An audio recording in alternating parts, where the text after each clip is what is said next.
Press conference कशासाठी बोलावली काय सांगाल? PMPLमध्ये 1000 CNG बसेसची खरेदी संदर्भात माझ्याकडे काही माहिती उपलब्ध झाली. ती माहिती निश्चितपणे त्यामध्ये त्या माहिती इतकी पारदर्शक म्हणजे कोणत्याही ह्या निविदा प्रक्रियेमध्ये पारदर्शकता नाही, नियमानुसार नाही. आमची महानगरपालिकेची जे योगदान आहे ते 40% म्हणजे आम्हाला देखील त्यांचं रक्कम भरावीची आहे. ते आमची रक्कम योग्य पद्धतीने चालली आहे का नाही, त्याचा कोणाचा अंकुश आहे की नाही, कोण यांना जाब विचारतं की नाही.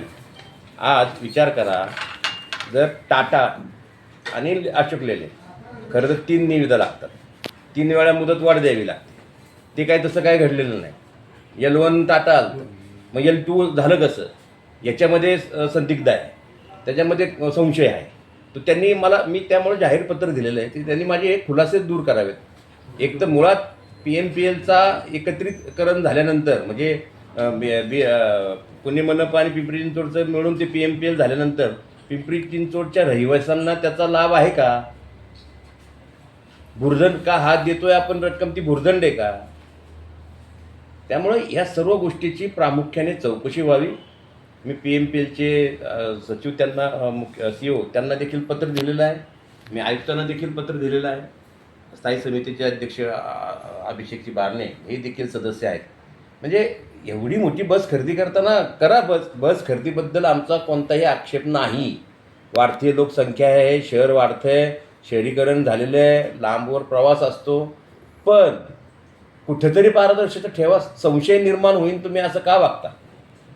बरं, माझ्यात माहिती म्हणजे एकदम ऑथेंटिक माहिती नसेल, परंतु मला कोणतरी सांगितलं की अशोक लेलँडची चॅसी क्रॅकमुळं कोर्ट केस चालू आहे.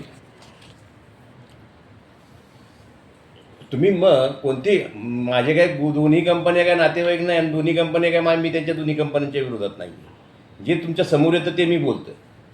आणि टाटाने आणि माझं तर त्याहून पुढे जाऊन मत आहे, जर टाटा आपलं शहराचं एक भूषण आहे आणि आमचे अनेक बांधव त्या ठिकाणी सेवा घेत आहेत. तर जर L1 ते येत असेल तर त्यांना नाकारायचं कारण काय? टाटा म्हणजे वर्ल्ड ब्रँड आहे. म्हणजे कुणाच्या तरी आनंदासाठी किंवा ठरवून चाललं आहे का हे, याच्यामध्ये मला संशय आहे. टाटावर अन्याय आहे.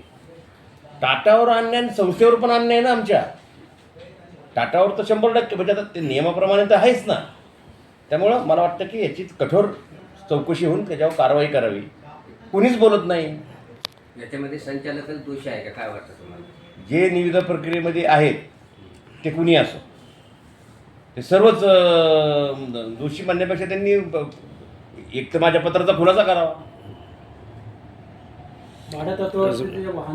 तत्वावर वाहने घ्यावी ज्यावेळेस असं ठरवलं जातं, त्यावेळेस ते ठरवूनच घेतलं जातं की ती घ्यावीच.